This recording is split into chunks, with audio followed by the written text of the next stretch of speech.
సనాతన ధర్మాన్ని నమ్మిన భారతదేశం ఈ రోజు ఎంతవరకు డెవలప్ అయిపోయింది? ఒక పక్క ఇస్రాయల్ చూడండి, యునైటెడ్ స్టేట్స్ ఆఫ్ అమెరికా చూడండి, లేదా ఏ క్రిస్టియానిటీ ఆర్ ఇస్లాం కంట్రీస్ చూడండి, అవి ఎంత డెవలప్ అయింది. భారతదేశం చూడండి ఏం డెవలప్ అయిందిరా. చరిత్ర తెలుసుకోవడం కష్టం గానీ ఇన్స్టాగ్రామ్ లో ఒక రీల్ చూసి బ్రెయిన్ వాష్ అయిపోవడం చాలా ఈజీ కదా. ఈ రోజు మీరు ఏ క్రిస్టియానిటీ లేదా ఇస్లామిక్ కంట్రీస్ గురించి అయితే చెప్తున్నారో డెవలప్ అయిపోయినాయి, చాలా డెవలప్ అయిపోయినాయి అని చెప్పి, ప్రతి కంట్రీ ఎక్స్క్లూడింగ్ ఇండియా తప్ప మీరు చెప్పే ప్రతి కంట్రీ కూడా ఈ రోజు Germany, Russia, USA, UK, anything ఏ కంట్రీ గురించి మీరు మాట్లాడినా ప్రతి దేశం ఇన్వేషన్స్ తో పెరిగినాయి. ఇన్వేషన్స్ అంటే ఆక్రమణలు చేసి, ఒక దేశం మీద ఒక దేశం యుద్ధాలు చేసి, జనాల్ని చంపి, ఆక్రమణలు చేసి, డబ్బులు దోచుకొని వాళ్ళ రాజ్యాలను విస్తరింపజేసుకున్నారు.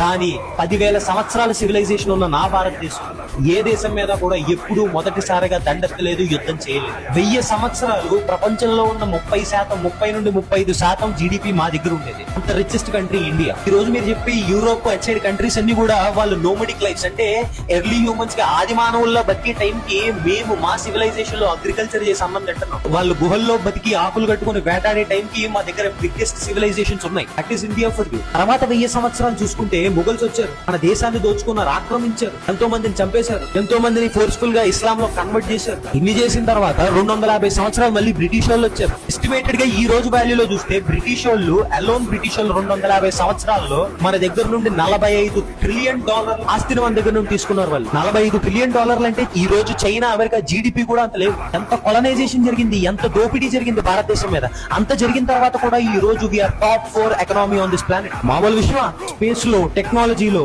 అన్నింటిలో కూడా దూసుకెళ్తున్నాం, అన్ని రంగాల్లో దూసుకెళ్తున్నాం. ఇదే భారతదేశం ప్లేస్ లో వేరే ఏ దేశమైనా 1000 సంవత్సరాలు ఈ దెబ్బ తింటే కోలుకోగలదా? ఈ రోజు 4th పొజిషన్ లో ఇండియా నిల్చున్నట్టు నిల్చోగలదా? చరిత్ర తెలుసుకోండి.